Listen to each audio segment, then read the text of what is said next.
Assalamualaikum warahmatullahi wabarakatuh. Selamat pagi dan salam sejahtera untuk kita semua. Memperkenalkan diri, nama saya Sukadi, dosen di Politeknik Pembangunan Pertanian Yogyakarta Magelang, kampus Yogyakarta, sebagai salah satu dosen di program studi penyuluhan pertanian berkelanjutan dengan NIP 1994-2006-04-1001 dengan NIDN 4414078401. Pada kali ini, kesempatan ini, saya sebagai dosen mata kuliah perencanaan wilayah pedesaan. Dalam satu mata kuliah ini ada dua dosen, yaitu Bu Dr. Siti Nurlela dan saya Sukadi.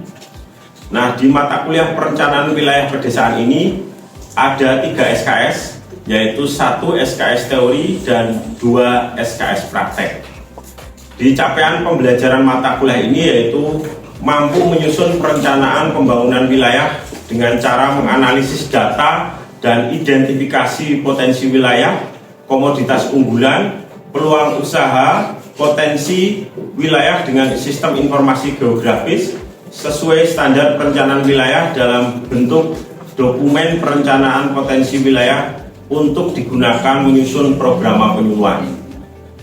Mata kuliah ini merupakan mata kuliah penting di prodi penyuluhan pertanian berkelanjutan karena bahwa mata kuliah perencanaan ini sebagai pondasi ataupun dasar dalam mata kuliah selanjutnya, yaitu identifikasi potensi wilayah ini dilanjutkan kemudian mata kuliah di semester berikutnya ada mata kuliah penyusunan program penyuluhan, ada penyusunan metode dan media penyuluhan, kemudian ada pelaksanaan penyuluhan dan juga ada evaluasi penyuluhan dan juga pengkajian ataupun tugas akhir dari mahasiswa. Jadi mata kuliah perencanaan ini adalah mata kuliah inti di program studi penyuluhan pertanian berkelanjutan. Demikian yang saya sampaikan. Terima kasih. Wassalamualaikum warahmatullahi wabarakatuh. Oke, assalamualaikum warahmatullahi wabarakatuh. Waalaikumsalam warahmatullahi wabarakatuh. Semangat pagi. Pagi, pagi, pagi, pagi, pagi, pagi, luar biasa, Yuma. Baik, selamat pagi dan salam sejahtera untuk kita semua, para mahasiswa yang saya banggakan. Mari kita sebelum untuk mengawali perkuliahan pagi hari ini dengan berdoa menurut agama masing-masing. Berdoa disilahkan. Cukup? Terima kasih. Bagaimana kabarnya ini mahasiswa, sehat-sehat? Alhamdulillah. Sehat. Yang penting sehat dulu, ya, sehat bisa mengikuti kuliah dengan baik gitu ya. Untuk presensi silahkan presensi manual dan lewat Siato, silahkan udah saya buka ya sambil. Baik, pada pagi hari ini para mahasiswa di mata kuliah perencanaan wilayah pedesaan, yaitu pada pertemuan kelima akan membahas mengenai metode identifikasi potensi wilayah dengan metode PRA dengan instrumen yaitu peta transek dan sketsa kebun. Ada yang sudah tahu apa itu PRA? Participatory Rural Approach, penilaian desa secara partisipatif. Iya, bagus ya. Jadi penilaian desa secara partisipatif ya. Jadi PRA adalah kajian penelitian atau penilaian desa secara partisipatif, yaitu sebagai teknik penyusunan dan pengembangan program operasional yang diperuntukkan membangun pedesaan. Jadi PRA ini untuk membangun pedesaan. Nah, tetapi kita harus melakukan identifikasi terlebih dahulu. Nah, di kajian PRA itu akan menghasilkan yaitu terkait dengan memperoleh informasi terkait dengan kondisi kehidupan di desa ataupun daerah ya. Jadi kalau PRA ini basisnya biasanya desa basis terkecil. Jadi di situ kita akan memperoleh informasi terkait kehidupan di desa itu seperti apa. Kemudian memperoleh instrumen informasi terkait dengan kebutuhan dan permasalahan yang ada dan kendala di masyarakat. Jadi di masyarakat ada masalah apa, ada kendala apa. Nah, itu kita nanti dengan metode PRA, dengan beberapa instrumen, kita akan memperoleh informasi terkait dengan kendala dan masalah yang terjadi di pedesaan. Kemudian memperoleh informasi terkait dengan potensi lokal yang digunakan sebagai sarana untuk mengembangkan sumber daya alam dan sumber daya manusia untuk masyarakat sekitar. Ya, di sini jadi masyarakat sekitar dan lokal itu harus kita bisa menggali dari situ, ya. Kemudian tujuan PRA, yaitu tujuan participatory appraisal ini, yaitu yang pertama yaitu tujuan praktis untuk mengetahui kebutuhan jangka pendek, yaitu meningkatkan kesejahteraan masyarakat, ya. Di mana meningkatkan kesejahteraan masyarakat ini, yaitu kita dengan mengetahui potensi dan permasalahannya, sehingga kita bisa melakukan program-program, ya, melalui program penyuluhan pertanian. Karena saudara sebagai mahasiswa prodi penyuluhan pertanian harus mengetahui, mengidentifikasi masalah, kemudian menyusun program penyuluhan pertanian. Tujuan yang kedua yaitu tujuan strategis bersifat jangka panjang, yaitu pencapaian perubahan sosial masyarakat lewat pengembangan dan pendekatan pembelajaran. Ya, maksudnya di sini adalah PRA ini kan partisipasi dari masyarakat, jadi melibatkan masyarakat yang ada di masyarakat itu. Nah, maka dari itu di sini ada proses belajar, yang tadinya belum tahu menjadi tahu, yang tadinya belum bisa jadi bisa, gitu ya. Nah, prinsip PRA ini yang perlu kita tekankan, yaitu prinsip PRA yaitu berkepihakan kepada masyarakat yang kurang mampu, ya. Maksudnya di sini adalah masyarakat yang di masyarakat itu yang dilihat, ya mohon maaf, kondisinya terpinggirkan ataupun kurang mampu secara ekonomi maupun secara fisik, gitu ya. Misalnya dia dari sisi punya lahan tapi tidak mampu mengoptimalkan dan sebagainya. Kemudian meningkatkan kemampuan masyarakat, ya. Jadi di situ masyarakat di situ bisa untuk mengambil keputusan nanti, ya. Jadi dengan PRA ini masyarakat jadi tahu, oh ini saya punya potensi ini. Nah, kemudian dia bisa mengambil keputusan untuk mengusahakan apa, untuk melakukan apa, gitu ya. Masyarakat sebagai aktor dan petugas sebagai fasilitator, ya. Di sini mahasiswa nanti sebagai fasilitator ketika praktek, itu masuk sebagai fasilitator atau pendamping. Sedangkan yang menjadi aktornya adalah masyarakat di tempat, ya, dimanapun nanti para mahasiswa praktek, gitu ya. Kemudian bersifat fleksibel, yaitu menyesuaikan masyarakat, ya. Jadi maksudnya masyarakat itu seperti apa waktunya dan sebagainya, jangan terlalu dipaksakan, ya. Kita buat kesepakatan bersama, gitu ya. Jangan sampai harus seperti ini Pak, harus seperti ini, enggak. Jadi gimana Pak, ini seperti ini, kita akan menggali data informasi terkait dengan peta transek, kemudian terkait dengan peta kebun, gitu. Kemudian metode triangulasi, yaitu dengan menggunakan memperoleh data tetapi melakukan pengecekan, ya, tidak hanya dengan satu sumber saja. Misalnya dapat dari informan satu, dicek lagi ke informan satunya, gitu ya. Jadi triangulasi. Jadi biar informasinya itu benar-benar valid, gitu ya. Misalnya ditanya informan satu dan informan satunya sama, gitu ya. Biasanya itu seperti itu. Kemudian optimalisasi pada hasil program, yaitu menguntungkan petani, ya. Jadi intinya bahwa nanti setelah ada identifikasi, ada program, itu program-program itu harus menguntungkan petani, ya. Jangan sampai masyarakat atau bahkan menjadi korban atau yang tidak menguntungkan atau tidak berperpihakan kepada petani. Kemudian yaitu berorientasi praktis, yaitu mudah dan menguntungkan, ya. Karena di masyarakat itu kalau mudah dan menguntungkan itu pasti menjadi menarik. Tapi kalau mohon maaf kalau kurang menguntungkan, kurang ini kan kurang menarik, gitu ya. Kemudian program bersifat berkelanjutan dan berkesinambungan, ya. Jadi program-program itu harus berkelanjutan, ya. Berkelanjutan yang bagaimana? Jadi tidak cukup barangkali cuma 1 kali 2 kali, tapi secara terus-menerus sebagai seorang penyuluh harus memberikan pendampingan kepada petani di masyarakat, gitu ya. Kemudian prinsip motivasi belajar bersama, ya. Jadi sebenarnya petani masyarakat itu sebenarnya sudah lama di situ. Jadi makanya kita tidak menggurui, tapi di situ kita belajar bersama, ya. Di situ tidak menggurui, kita belajar bersama. Nah, instrumen PRA ataupun teknik PRA ada banyak, ya. Ada wawancara struktur, kemudian ada teknik pembuatan peta sumber daya, ada penelusuran lokasi atau transek, ada pembuat sekatsa kebun, ada kecenderungan, ada pembuatan bagan peringkat, ada hubungan kelembagaan, diagram Venn, ada penyusunan kalender musim, ada mata pencaharian dan analisis SWOT. Nah, dari sekian banyak ini pada pertemuan kelima kita akan membahas hanya di ini penelusuran lokasi transek dan sketsa kebun ya. Jadi kita baru secara teorinya ya, prakteknya nanti kita di lapangan di Balai Penyuluhan Pertanian Kecamatan Patok, Kabupaten Gunung Kidul.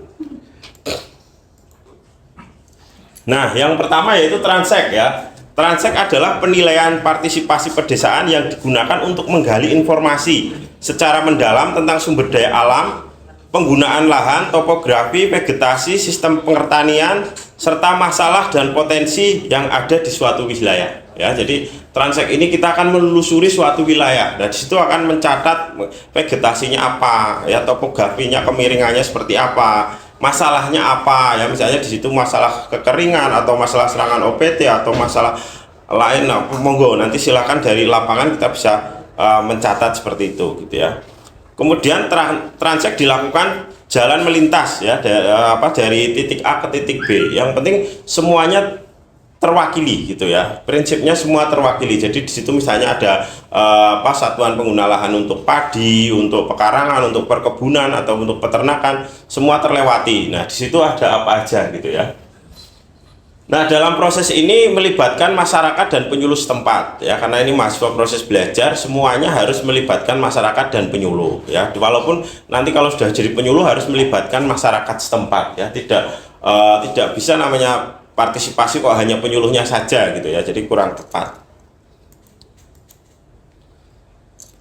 Nah, manfaat dari transek ya, jadi setelah tahu pengertiannya, yaitu manfaatnya yaitu mengetahui, mengidentifikasi sumber daya dan masalah lokal ya. Tentunya di daerah A berbeda dengan daerah B gitu ya. Daerah A dan daerah B mempunyai permasalahan yang berbeda-beda, mempunyai karakteristik yang berbeda-beda. Ya, kemudian memetakan keragaman ekosistem dan sistem usaha tani ya. Nanti tentunya dalam melewati di pedukuhan A atau pedukuhan B, di situ ada keragaman ekosistem ya, mungkin ada padi, ada jagung, ada kedelai, ubi kayu dan lain-lain. Tapi di lain mungkin hanya ada tebu ataupun ternak gitu ya.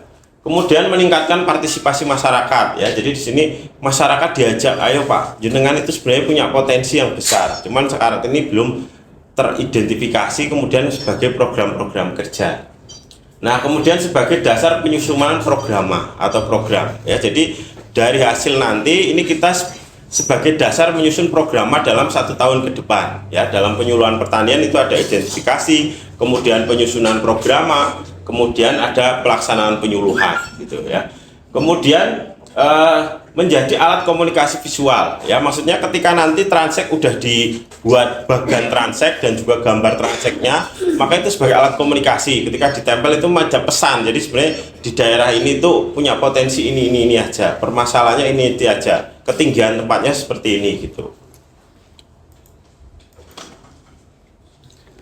Nah, langkah yang pertama yaitu nanti ketika para mahasiswa mempraktekkan itu, yaitu mempersiapkan tim dan masyarakat yang akan ikut ya. Masyarakat di sana ada berapa gitu ya, ada minimal ada beberapa orang lah ya, misalnya ditunjuk dari masyarakat sekitar 5 orang gitu ya sebagai pemandu gitu ya. Jangan sampai kita kalau tidak ada pemandu pasti resikonya besar ya, bisa tersesat, bisa kesasar dan sebagainya. Tapi dan juga data-data yang diperoleh bisa secara detail kalau kita memperoleh dari masyarakat sekitar. Pak, di sini apa permasalahannya? Ketika sudah sampai, oh iya ini kok ada kekeringan, ada macam-macam dan sebagainya gitu ya. Kemudian mensepakati lokasi yang dikunjungi ya. Jadi lokasinya mana aja gitu ya. Dalam satu desa itu kan ada beberapa pedukuhan ya. Minimal terwakili, yaitu di situ ada tanah sawah, ada pekarangan, ada pemukiman gitu ya. Di situ ada apa aja gitu ya. Nah, kemudian buat catatan hasil diskusi ya, ketika di lapangan kan diskusi, ini vegetasinya apa aja gitu ya. Kemudian ini didiskusikan, dicatat. Nah, pembuatan bagan transek, jelaskan cara dan proses membuatnya, sepakati simbol-simbol. Nah, itu simbolnya disepakati. Misalnya simbol padi seperti apa, jagung seperti apa, ternak seperti apa, pemukiman seperti apa. Nah, nanti disepakati ya. Melibatkan minta masyarakat untuk membuat bagan transek yang mudah dihapus dan dalam tim PRA ya, maksudnya di situ simbol-simbolnya dalam kita men-sket dulu, kemana itu dibuat yang sederhana dulu gitu ya. Kita dalam di lapangan menggunakan papan jalan, kemudian bisa melakukan menggambar secara sederhana terlebih dahulu. Ya.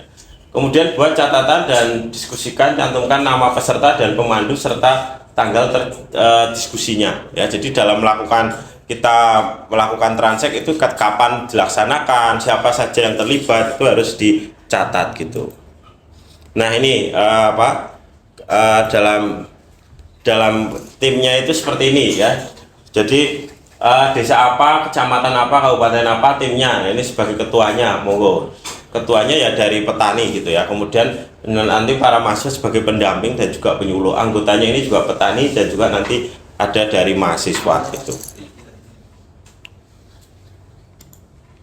Nah ini gambarannya bahwa misalnya saudara ini transek di daerah Parangtritis misalnya di desa Parangtritis, kecamatan Kretek, Kabupaten Bantul misalnya. Ya ini jadi di sini ada laut ya, karena kondisi di pesisir pantai kan ada laut gitu ya. Laut itu ketinggiannya berapa? Jadi kalau di laut kan di tepi laut 0 meter dari permukaan air laut gitu ya. Kemudian apa saja ini ya, jadi vegetasinya ya di sana karena itu ya hanya perahu penangkapan ikan gitu ya. Kemudian untuk penangkapan ikan laut, pangan dan pendapatan. Jadi pemanfaatnya untuk misalnya untuk penangkapan ikan, kemudian di pangan dan untuk pendapatan. Hasilnya itu bisa dijual untuk pendapatan gitu ya.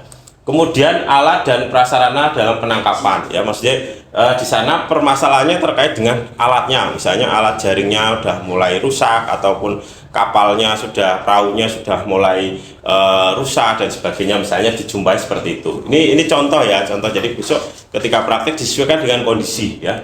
Kemudian setelah dari tepi laut atau tepi itu ada pemukiman ya, biasanya di sana ada seperti masyarakat, di sana ada pemukiman gitu ya. Jadi ketinggiannya biasanya kalau masih agak dekat laut masih pendek ya, masih sekitar 10 meter dari permukaan air laut ya. Kemudian untuk pemukiman, untuk hutan bakau, pemukiman dan permasalahannya modal nelayan ya. Biasanya kalau nelayan itu kan ada permasalahan, yaitu modal untuk beli solar untuk awal berangkat ke lokasi gitu, untuk berangkat ke laut itu, untuk melaut gitu ya. Kemudian setelah pemukiman biasanya sawah ya, misalnya sawah ini ada padi, kelapa, cengkeh misalnya seperti itu. Di sana nanti lihat kondisinya ya, di lapangan kondisinya apa aja, catat vegetasinya ya. Kemudian pemanfaatan untuk konsumsi dan pendapatan, misalnya di sana ada yang dikonsumsi sendiri, ada yang dijual gitu misalnya seperti itu.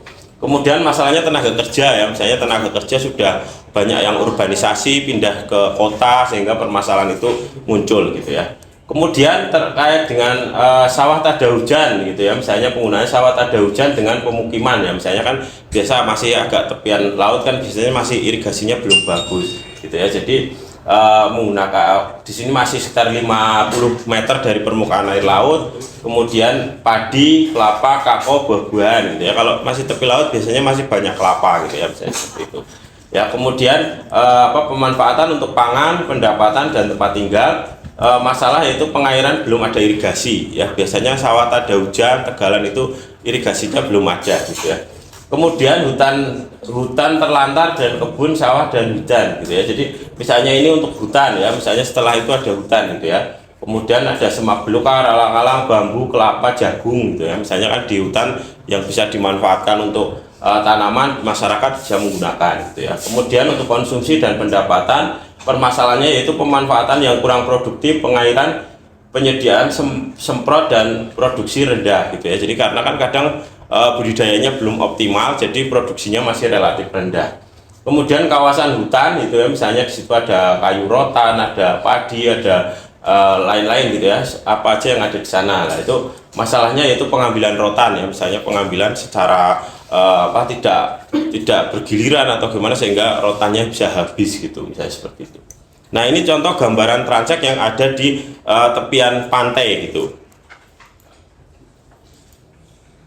Nah, kemudian yang kedua yaitu identifikasi dengan menggunakan sketsa kebun ya. Jadi para mahasiswa di sini juga akan mengidentifikasi sketsa kebun petani itu seperti apa gitu ya. Jadi sketsa kebun adalah gambaran visual sederhana yang menunjukkan kondisi, tata letak dan komponen utama dalam lahan pertanian atau kebun yang dimiliki petani atau kelompok tani.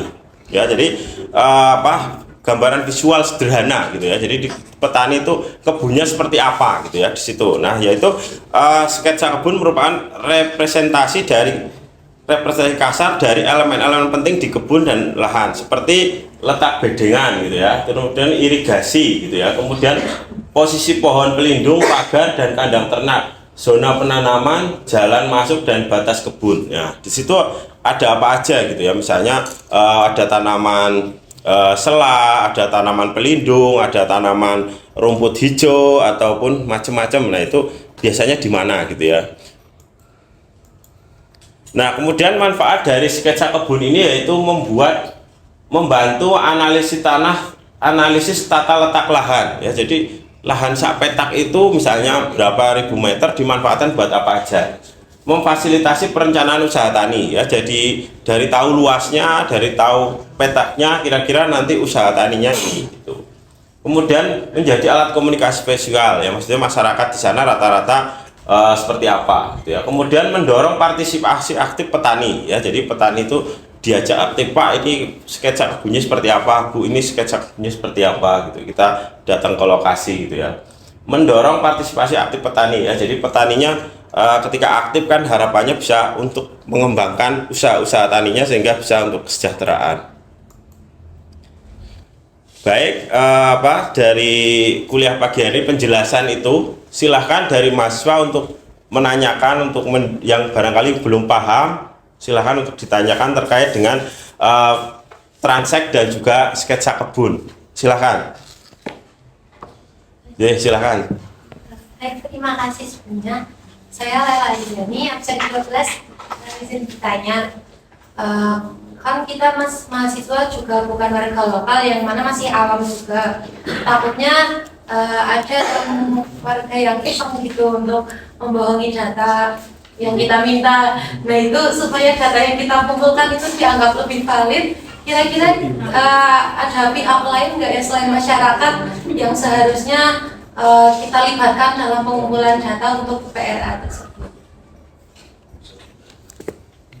Baik, terima kasih Saudari Naila Anjani ya yang sudah menanyakan terkait bagaimana kalau ada warga dalam satu tim pemandu tapi ada yang berniat kurang baik atau memberikan informasi yang kurang pas atau agak sedikit-sedikit berbohong misalnya. Nah, itu misalnya nutupin misalnya. Nah, tentunya bisa jadi ya, bisa jadi karena di lapangan kan sangat variatif gitu ya. Kemampuan masyarakat juga sangat variatif ya. Maka dari itu sebagai kita mahasiswa praktek tentunya melibatkan penyuluh gitu ya. Penyuluh tentunya ketika dengan penyuluh di lapangan itu relatif relatif petaninya itu relatif enak gitu ya. Jadi ketika ada penyuluh, ada petani, ada kelompok tani, gabok tan, misalnya perwakilan-perwakilan itu, ketika ada penyuluh sudah ada hubungan baik gitu ya. Tapi kalau kita belum ada penyuluh, tiba-tiba langsung ke sana dan sebagainya, bisa jadi siapa Anda gitu ya, maksudnya siapa maunya apa, dikiranya mau sensus pajak atau apa misalnya seperti itu. Nah, tapi kalau dengan penyuluh panjenengan dikenalkan bahwa ini mahasiswa mau praktek PRA dengan instrumen yaitu peta transek dan sketsa kebun. Nah, tentunya saya yakin petani sudah mikir gitu ya sama penyuluh, jadi nggak mungkin dia akan berbohong misalnya seperti itu. Baik, terima kasih Mbak Anjani ya. Terima kasih. Monggo yang lain. Silakan. Izin bertanya, saya Wahyu Asmurowati terkait instrumen peta transek Bapak. Nah, setelah membuat peta transek itu apakah ada tindak lanjut Pak seperti monitoring dan evaluasi? Soalnya kan biar nanti itu peta transek itu digunakan tetap relevan gitu loh Pak. Takutnya kan kita udah bikin peta transeknya di tahun 2025 nih. Yang awalnya jalur ini tuh adanya kelapa, padi dan lain-lain. Nah, di tahun berikutnya atau yang akan datang tuh apakah masih sama Pak? Jadi apakah ada tindak lanjut? Ya, baik Saudara Wahyu ya. Memang betul ya, karena ini semua ini ada perubahan ya. Yang mungkin di situ tadinya belum ada pabrik, bisa jadi ada pabrik. Yang tadinya belum ada perumahan, mungkin bisa jadi ada perumahan. Nah, maka dari itu idealnya sebagai seorang penyuluh itu melakukan update itu sebenarnya setiap tahun ya. Jadi setiap tahun melakukan transek, idealnya seperti itu ya. melakukan pembaruan. Ya misalnya di daerah sini ternyata sekarang sudah tidak dipakai padi, tetapi sekarang dipakai untuk tanaman lain, misalnya untuk pengembangan rumput hijau ataupun untuk tanaman lain misalnya yang lebih menguntungkan melon atau cabai gitu ya. Nah, tentunya dari situ kita harus melakukan update tiap tahun ya. Jadi tiap tahun kita idealnya melakukan sebagai seorang penyuluh melakukan update transeknya itu masih relevan apa enggak. Jangan sampai yang kita visualisasikan, kita gambar di figura misalnya peta transek di sana ternyata sudah kenyataannya sudah tidak sesuai gitu ya. Bagus sekali ini Saudari Wahyu ya sudah menanyakan terkait dengan perlu nggak update gitu ya. Kalau enggak ya nanti datanya informasinya menjadi kurang tepat gitu. Monggo Mbak siapa? Mbak Intan. Oh Mbak Intan Penyusunan PRA kan yang paling penting itu partisipasi masyarakat. Nah, kalau misalkan di dalam suatu desa tersebut partisipasi masyarakat itu masih kurang, itu gimana? Baik, ya betul sekali, prinsipnya dalam PRA adalah partisipasi. Tapi ketika partisipasinya itu kurang, itu bagaimana? Ya, prinsip PRA adalah partisipasi. Jadi kalau partisipasinya kurang bagaimana? Nah, tentunya kita harus melakukan pendekatan, ya pendekatan ke orang-orang yang di situ dianggap tokoh gitu. Ya, misalnya kalau di desa ya ada Pak Lurah, ada penyuluh, gitu hanya di level kecamatan gitu ya. Kemudian ada mungkin tokoh agama, tokoh adat gitu ya.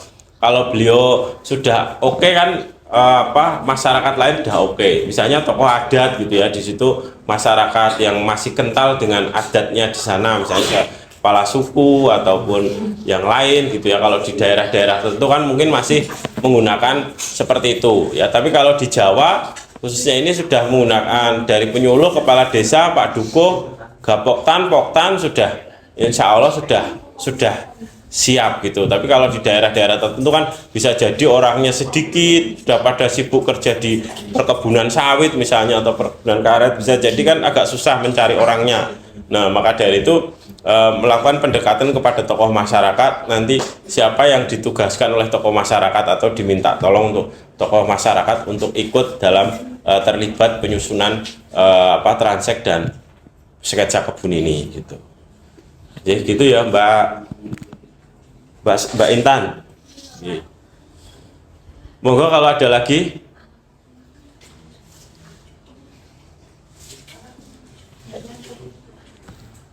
Baik, pada kuliah pagi hari ini saya kira cukup ya para mahasiswa, bahwa dapat kita simpulkan bahwa dalam melakukan identifikasi potensi wilayah menggunakan peta transek dan sketsa kebun ini sangat penting dalam penyusunan rencana kerja nanti ke depan. Maka dari itu penting sekali sebagai seorang penyuluh harus melakukan identifikasi untuk mengetahui potensi dan permasalahan di suatu tempat. Nah, dari transek ini kita bisa mengetahui vegetasi apa, kemudian permasalahan apa yang ada gitu ya, sehingga kita bisa melakukan perencanaan bisa melalui program penyuluhan.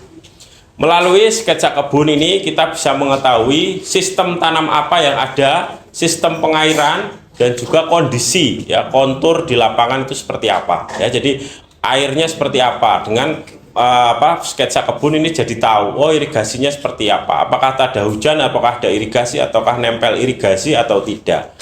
Nah, demikian yang bisa saya sampaikan. Nanti ketemu lagi di pertemuan berikutnya untuk membahas instrumen PRA yang lain ataupun metode PRA yang lain. Demikian saya sampaikan, terima kasih atas perhatiannya. Kita akhiri, wabillahi taufiq wal hidayah. Wassalamualaikum warahmatullahi wabarakatuh. Waalaikumsalam warahmatullahi wabarakatuh. Semangat pagi.